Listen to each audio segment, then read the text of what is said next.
dépression, c'est pas pris en charge.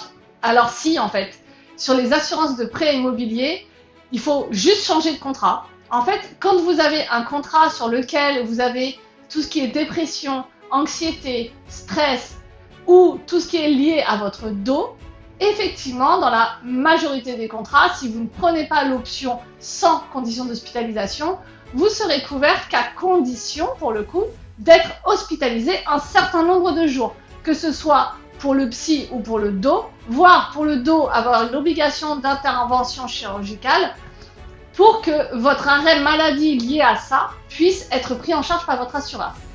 Il y a des compagnies, heureusement, qui vous assurent pour ça, la dépression et ainsi de suite, justement sans ces conditions d'hospitalisation. C'est juste, voilà, je suis en arrêt maladie, je peux justifier des indemnités journalières de la sécurité sociale qui prouvent que je suis vraiment en arrêt maladie, et dans ces cas-là, on fait le montage auprès de l'assureur chez qui on a notre assurance sur le prêt immobilier que nous avons.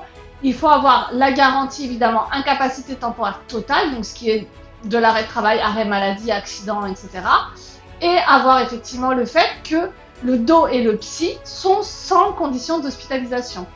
Et je rajouterais même qu'il faut que ce soit en forfaitaire, d'accord? Après, il y a des contrats qui ne le proposent pas du tout, cette option, et qui ne vous permet pas. Vous êtes obligé d'être hospitalisé, voire si vous ne l'êtes pas, ok, tu n'es pas hospitalisé sur les 9 jours que je te demande, et ben dans ces cas-là, ta franchise, elle n'est pas de 90 jours, elle est de 180 jours. Je te double ta franchise. Et je commencerai à indemniser si ton arrêt dépasse cette franchise-là.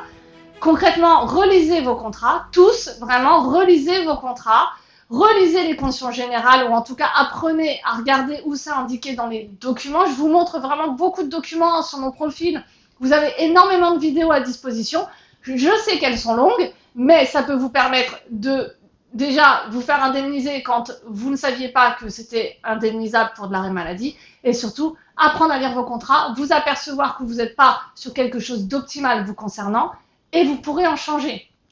Pour ceux qui le souhaitent, ils peuvent m'appeler et on peut effectivement faire les changements des contrats d'assurance que vous avez actuellement pour faire mieux. Vous pouvez tout simplement aussi faire des comparateurs, etc. Le conseil ne va pas forcément y être à chaque fois, on ne va pas se mentir. Mais voilà, vous êtes libre. Et vous êtes libre d'avoir la dépression qui est prise en charge, vraiment. Et pour ceux d'entre vous qui, malheureusement, se trouvent avec des antécédents dépressifs, eh bien, il y a des compagnies aujourd'hui sur le marché qui peuvent peut-être vous accompagner. Il faut le déclarer si vous avez un questionnaire de santé. Et l'assureur pourra dire si oui ou non il vous accompagne ou si oui ou non il vous exclut effectivement cette garantie. Mais ne partez jamais du principe que de toute façon la dépression c'est pas garanti. Aujourd'hui je vais bien, j'ai pas de soucis, mais dans le temps, sur 20 ans ou 25 ans de crédit, peut-être qu'il peut m'arriver quelque chose. Changez. Vraiment, mais changez-les vos contrats. Il n'y a rien en fait aujourd'hui qui vous retient. Il n'y a pas à ne pas changer. Vous n'avez pas de date anniversaire à attendre. Vous pouvez changer quand vous le souhaitez. Vraiment. La loi Lemoine vous autorise à changer vos contrats quand vous le souhaitez. Et pour être garanti sur de la dépression, des problèmes liés au dos, etc. Donc vraiment, si c'est pris en charge, il faut juste être sur les bons contrats. Je vous souhaite une bonne journée.